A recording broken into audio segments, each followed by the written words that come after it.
Hello everybody, welcome back.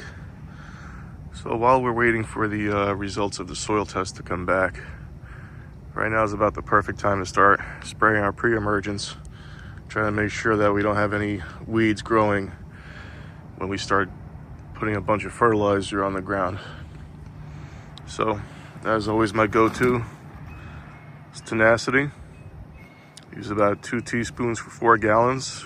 Covers the roughly 4,000 square feet that I have.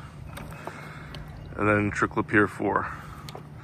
This I use about 4 ounces for 4 gallons.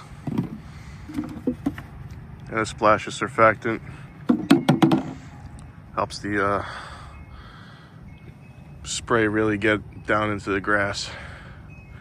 As far as spraying, use whatever kind of sprayer you have. I have this Scott's. It's been working pretty well for the last few years. The main thing you want to do when you're spraying is to know your pace, so you know how much product you're putting down as you're spraying. So a good way to do this would be mark off, let's make it easy, 250 square feet of ground, and then fill your sprayer up with 1 quart of water. And then you go and spray that plot, and you should finish all the water by the time you're done doing the 250 square feet. Now, if you run out of water before 250 square feet, it means you're walking too slow.